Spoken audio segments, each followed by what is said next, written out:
As we enter this second half of June, the zodiac sign of Cancer is so amplified and so powerful. So, we're going to talk about how that's going to look, how it's going to play out, and what it means in your personal life and your inner world. First, let's talk about a couple of dates that are really important in the second half of June. The sun will enter Cancer on June 20th, and this is also the summer solstice, otherwise known as the day with the most light. And this is very exciting for anyone that is interested in consciousness, because what does the light bring? The light brings consciousness, it brings awareness, it brings clarity, and it also brings a newfound sense of energy. So there's this new energy coming in on June 20th. We already know that Jupiter also has entered Cancer and has been there since June 6th. So, since the beginning of June, we are just tiptoeing into what this 1 year transit has to offer us in terms of learning about ourselves and our inner world and how we have grown and learned and transitioned from our early childhood and the families we came from and the experiences that we had as children, as Jupiter rules the home and it rules the lineage and the roots and really where you came from. And spiritually, in an esoteric sense, we're talking about the development of oneself on the self-discovery path and all the healing that happens on that journey when we're talking about this part of the birth chart. Is a very important part of the birth chart. Specifically, I'm going to talk more about this, but if you take a look at your fourth house, that is the house that's ruled by the moon. It is the Cancer house. It is the house where you get a really good understanding of experiences that you had growing up and what kind of energies or archetypes are part of that childhood development, that programming that you received when you were a kid from your family, from the heritage, the culture that you were raised in, and what stuck with you into adulthood and what you cleared, released, shed, and grew from.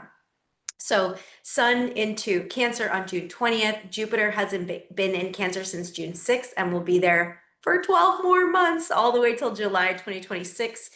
Now, on the 24th, the Sun and Jupiter align perfectly, and we call this a Cazimi.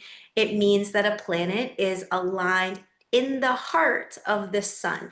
This is another really special day. It's a consciousness vibration rising day. Anytime that a planet aligns perfectly with the Sun, we're going to have a magnified effect of that planetary consciousness. So we're talking about Jupiter, and Jupiter brings blessings, and Jupiter brings higher understandings where we're able to see something with a newfound perspective, a new lens, a new, more elevated eyes to look upon it. And then the last date that I want to share with you for this final part of June is the new moon in Cancer, which will happen on June 25th.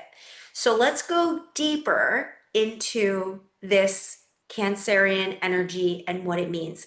So before we dive in, if you could open your birth chart and look for the sign of Cancer and find what house that is in and what planets you have in that house, that is going to be a very telling vision of the energies that you are beginning to lean into now with Jupiter and Cancer, the energies that will continue to amplify throughout the rest of June.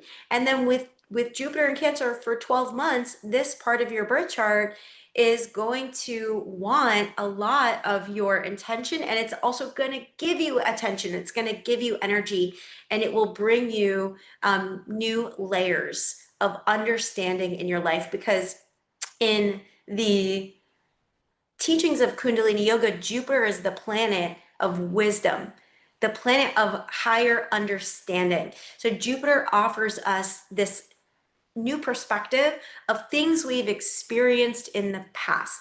So I think that the next couple of weeks are going to be deeply healing, and they will give us an opportunity to reclaim any parts of ourselves that we have given our power away to reclaim any parts of ourselves where we have had leaky boundaries in the past.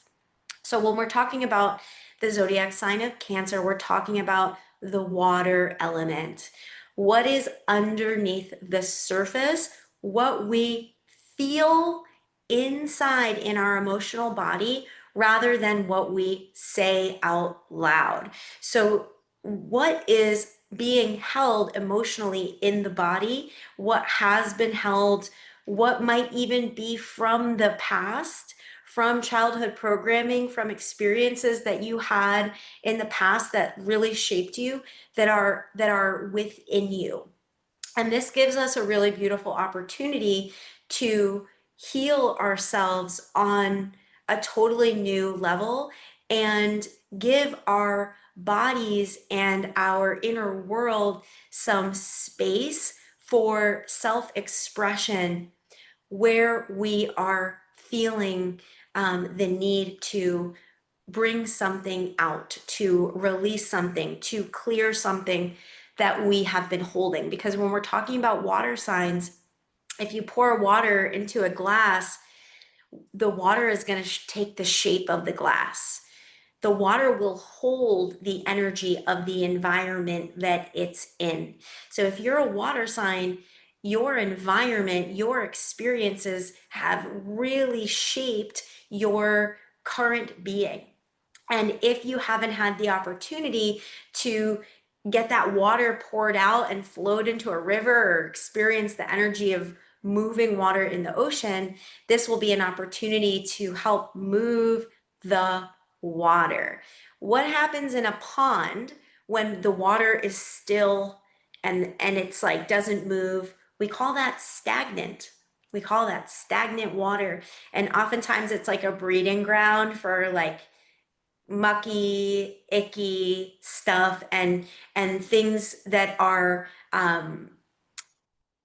not needing oxygen are there, because water that is oxygenated and moving is the healthiest water that is there. It's like the healthiest water. So oceans and rivers, and anytime that the water is moving, especially rapidly, or even like the water is vortexing or spiraling. Have you ever swirled a drink around and made that little spiral in the middle of the water? You know that you are bringing life and you are bringing health into that water. So water wants to move and it wants to flow. And this is our opportunity to allow the water within us to flow. So the question is, can you honor what you feel and also what you need? Because this energy also requires more gentleness and more kindness with what is moving beneath the surface in terms of what we normally show to the world. Because if Cancer is the sign of the home and how we grew up and our inner world and our home experience behind closed doors, then the access point of that, the opposing energy there, is Capricorn. So Capricorn is the external world. It is the public eye. It is the government. It is the patriarchy. It is what is in the outside. Cancer is what is in the inside, and our experience with what feels like home, with what feels like safe, and including the who and the what feels like home in your heart. Because more than anything, Cancer wants this safe home, wants to be around safe people and safe experiences. What we show on the outside is often not what is actually percolating, like what is actually happening underneath the surface and what you're feeling on the inside. So this is an opportunity to bring forth and express in a way that feels safe for you what is on the inside. So that can be very creative. It could be with words, where you're sharing that you love somebody, you're sharing your gratitude to having someone in your life, where you are speaking your boundaries and you're saying, you know what, that event is actually going to drain me. And so I'm not going to go. I love you, but no. Kill them with kindness. Thank you and no. Where you express the boundaries so that you can protect your energy. And it could also look more creative. It could look like art. It could look like painting.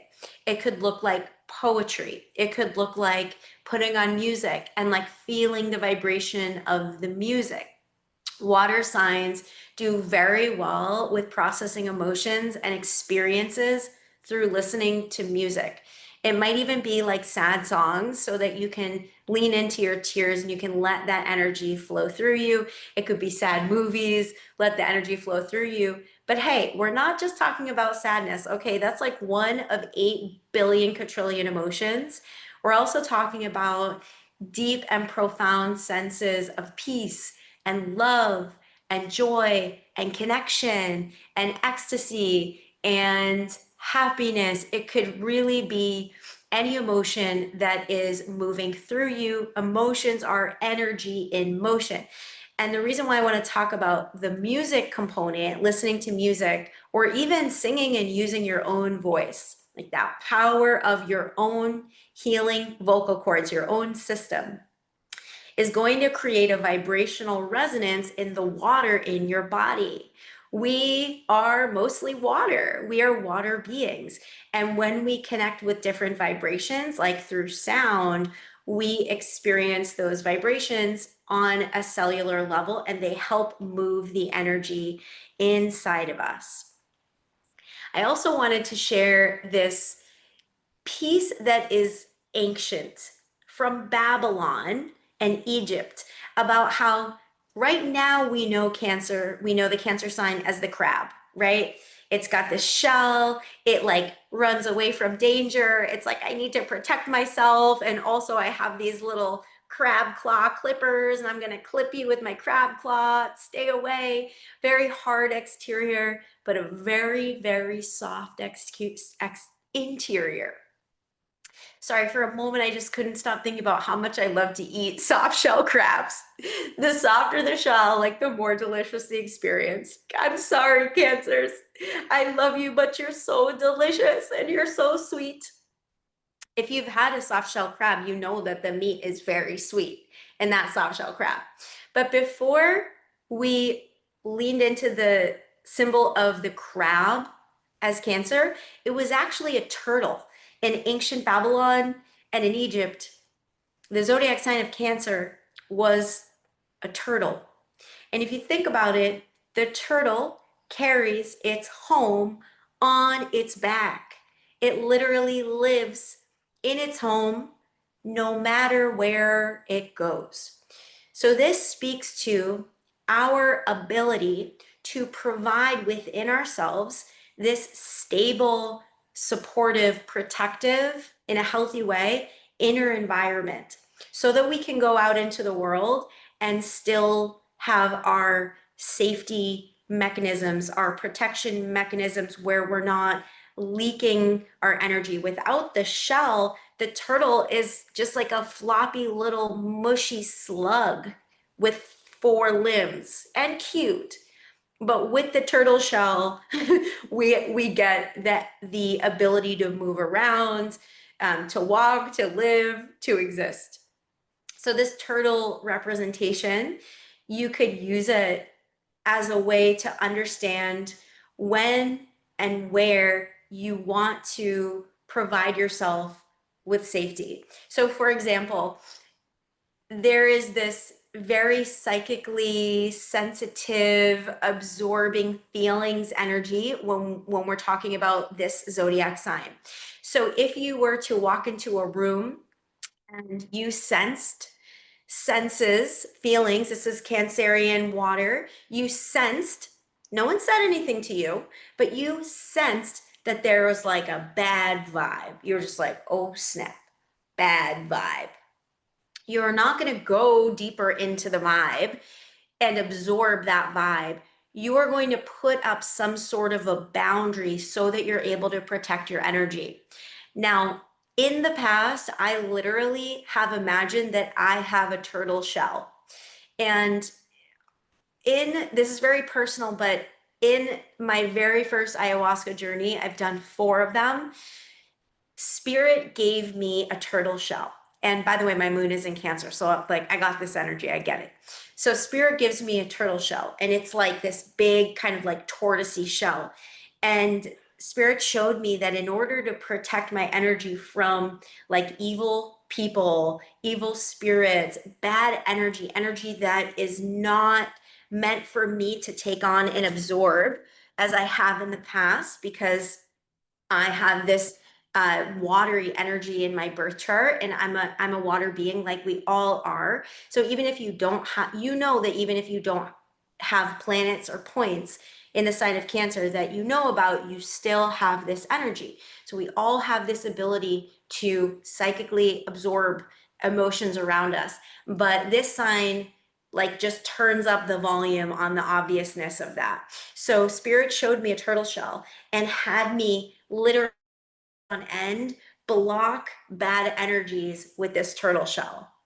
And it just so happens that there was a person who was on that retreat with me at that time that was like a negative energy in my life and was actually not safe for me to be around at all. So spirit showed me this turtle shell as a protection mechanism. When we talk about the turtle, we're also talking about the transition between the water world, which is emotions, the sea, the ocean, the feeling, and the earth world, right? The trees, the plants, the earth, the mother. Another Cancerian side note.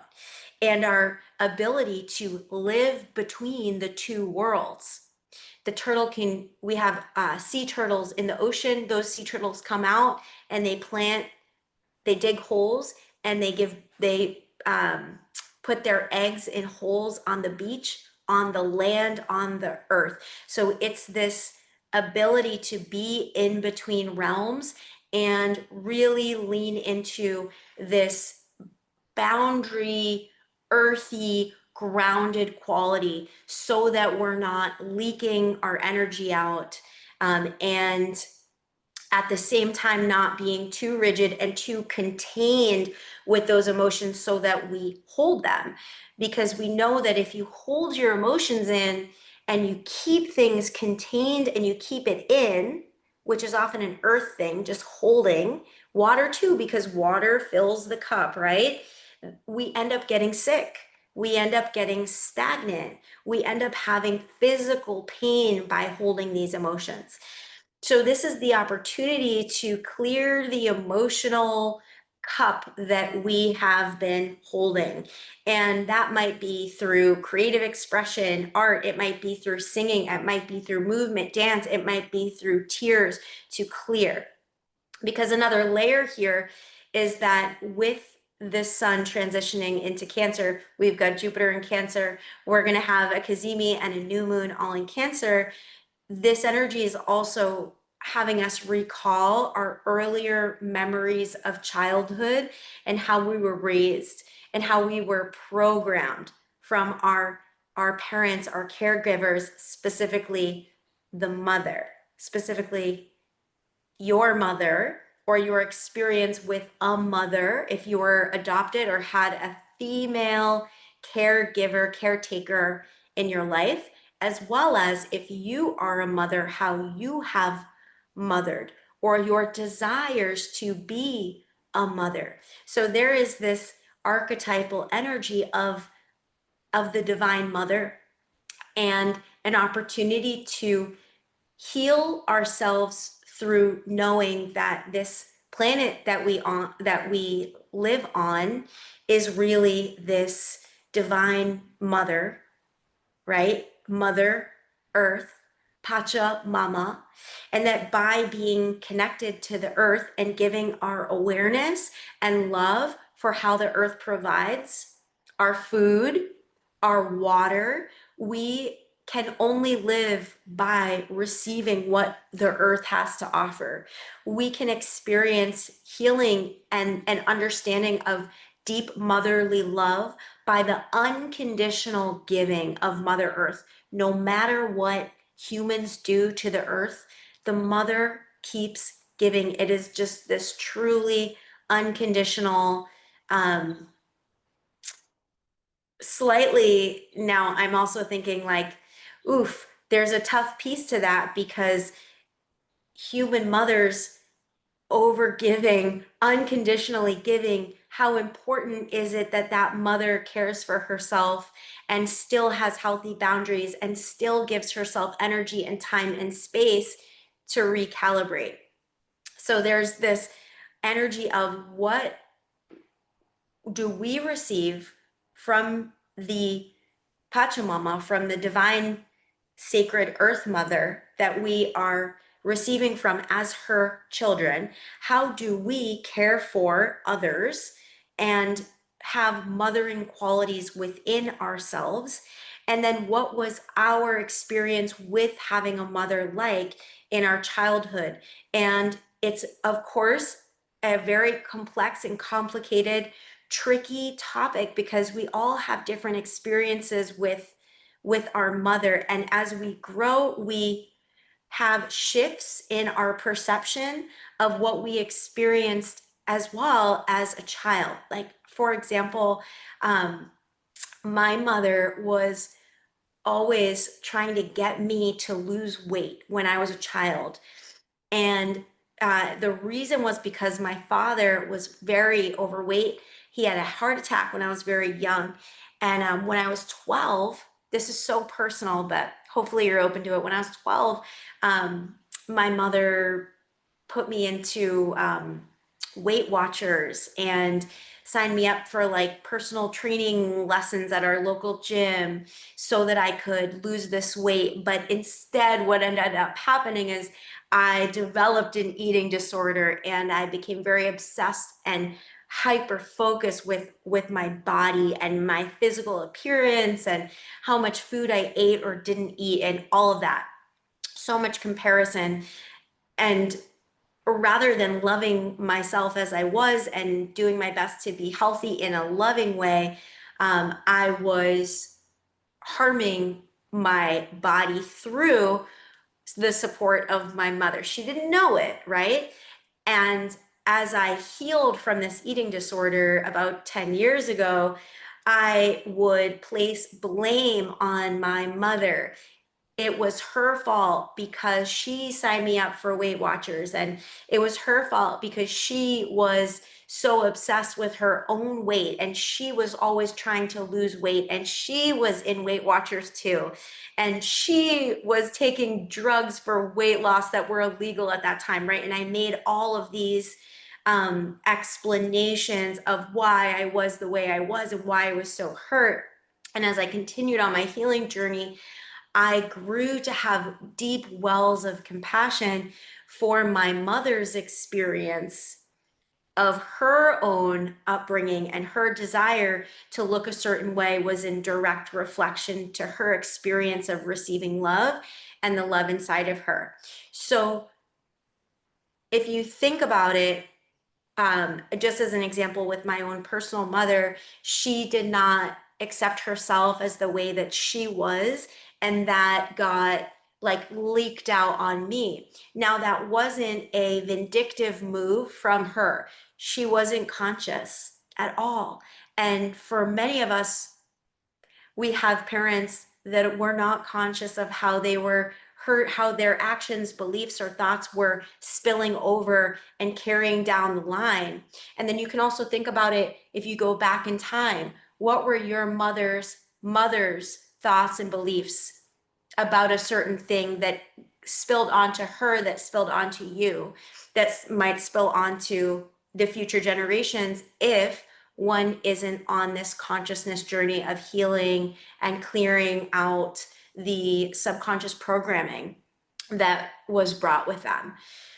So, whoa, deep, deep topic, because this goes back and back and back. And we're not, weight is like one little tiny little piece of this, but let's talk about financial beliefs, romantic beliefs, partnership beliefs, beliefs around career, beliefs around the body, beliefs around illnesses, beliefs around um, chronic diseases, but things that get passed down that are beliefs that are then manifested in the material realm that come from the mother line. That is a heavy, heavy, big, big, big topic. But just being here with me and having this conversation and being open to this kind of information shows that you are breaking whatever curses came down the line, right? It stops with you because you're on that healing path and you are conscious of it.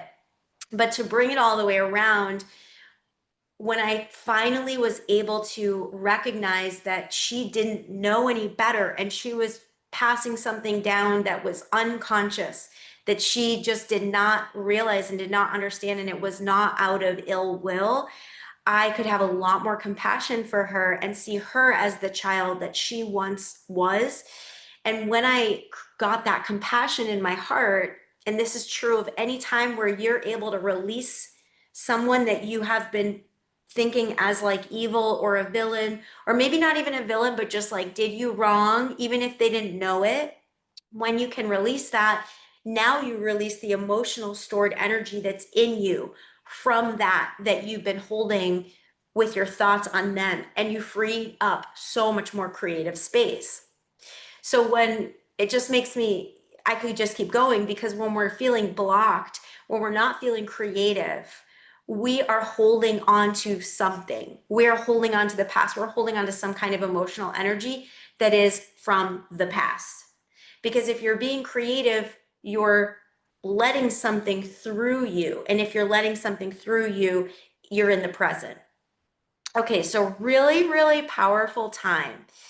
And if you want to go deeper into your own personal mother line understanding, I want you to open your chart and look for the fourth house and see what planets or points are in your fourth house and see what sign is in your fourth house.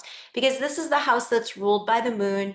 It's the mother line. It's the archetypal Cancerian house.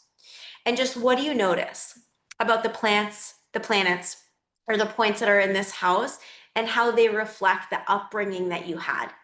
And if you had a really challenging, traumatic childhood, don't get me wrong. I'm not saying that it was right at all. I'm not saying it was good. That's not what I'm saying at all. What I'm saying is that part of this astrological energy in the esoteric lens of we are here growing and developing ourselves spiritually. We are here to learn and we are here to grow. We can take this reclaimed responsibility to give ourselves as adults what we didn't receive as children, and to bring more and more of that loving unconditional energy into our heart so that we're not holding on to the past. Because if we're holding on to the past, it's not actually hurting our parents or hurting the person that we, got hurt from. It's only hurting ourselves on a very scientifical, I'm getting so serious, I'm making up words, on a very scientific level. When we're holding emotions in our body, we literally are cultivating and creating. I know you don't usually think about cultivate as in a negative way, but it is what it is. When we're holding emotion, we're holding hurt, we're holding anger, we are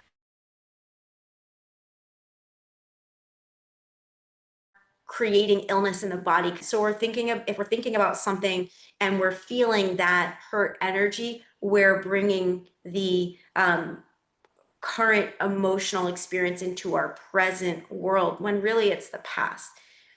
So part of this healing energy is bringing ourselves into the present and allowing that emotion to be moved through the body. Energy in motion, emote, energy in motion.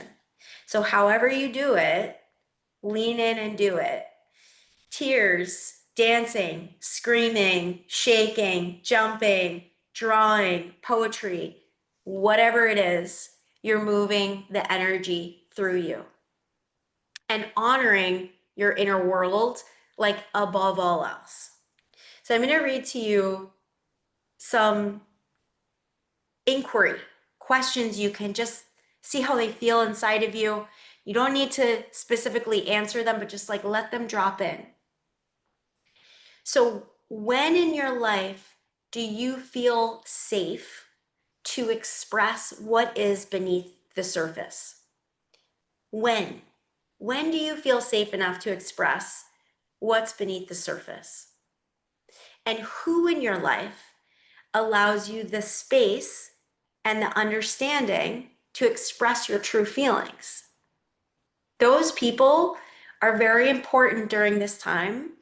And I imagine that your relationships with those kind of people that allow you to express your true self and what's honestly, authentically real deal underneath the surface, those relationships are going to get more and more and more important. And the ones that are not safe to express, the energy is going to be pulled back in a big way. This is also a time to ask yourself, how can I express my gratitude more? How can I express my gratitude more throughout the day? Because as you express your gratitude and bring the emotion of gratitude into your body and into your heart, you will create a healing event within your body. So when you are experiencing the painful emotions, hurt, anger, jealousy, shame, whatever it is,